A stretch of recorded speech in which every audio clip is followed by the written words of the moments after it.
এবার কি হবে? কি করব মা, এই বছর যা শীত পড়েছে, ভাঙা জানালা দিয়ে হুড়হুড় করে বাতাস আসছে। ঘর সরানো তো দূরে থাক, তোদেরকে দুটো শীতের কাপড় কিনে দেব, আমার তো সেই কপালও নেই। তুমি কাঁদছো কেন? সব ঠিক হয়ে যাবে। তাছাড়া সকালে তো আমাকে জমিদার বাড়িতে যেতে হবে। না না মা, এই শরীরে আমি তোমাকে কিছুতেই যেতে দেবো না। মা, কাজ না করলে খাবো কি? আমাকে যে কাজে যেতেই হবে। না তোমার মা, তোমাকে কাল আর কাজে যেতে হবে না। আমি তো জমিদারের বাড়িতে যাবই।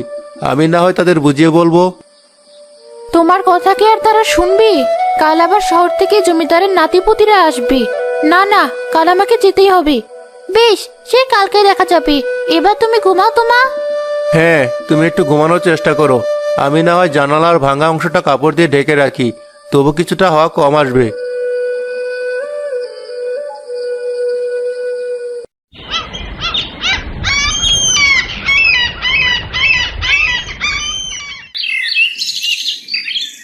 কত বেলা হয়ে গেছে।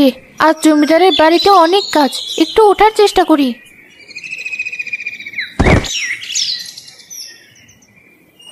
একি মা, তুমি এই শরীরে কোথায় যাচ্ছিলে? দেখলে তো কেমন ধপাস করে পড়ে গেলে। মা, আমাকে যে যেতেই হবে, না গেলে কাজটা হাতছাড়া হয়ে যাবে। তখন যে সংসারটা ঠিক মতো চলবে না মা। তাই বলে জ্বর গায়ে তুমি সেখানে যাবে? না না, আমি তোমাকে কিছুতেই যেতে দেবো না। হ্যাঁ তোমার মা, তোমাকে যেতে হবে না। আমি তো যাচ্ছি। আমি জমিদারের বউকে ঠিক বুঝিয়ে বলবো।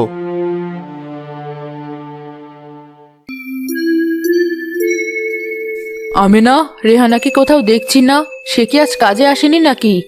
না খালাম্মা, ও তো আজ আসেনি, তাই তো আমাকে একাই কাজ ছাড়তে হচ্ছে। সে কি, মহারানীর আবার কি হলো? না, এমন করলে ওকে তো দেখছি এবার কাজ থেকে ছাড়িয়ে দিতে হবে। হ্যাঁ খালাম্মা, আপনি তাই করুন। ওর কাজও যদি আমাকেই করতে হয়, তাহলে কিন্তু এই মাসে আমাকে বেশি টাকা দিতে হবে।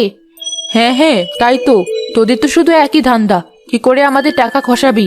নে, হাত চালিয়ে কাজ কর। আসুক ওর স্বামী, আমি দেখছি কি করা যায়। খালাম্মা, একটা কথা ছিল।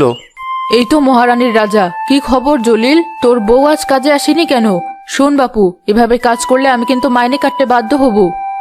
না না খালাম্মা, এটা আপনি করবেন না। আসলে ওর গায়ে আজ খুব জ্বর, তাই তো কাজে আসতে পারিনি। ঢং দেখে বাঁচি না, গরিবের আবার কিসের জ্বর? আসলে খালাম্মা, যখনই শুনেছি আজ বাড়িতে বেশি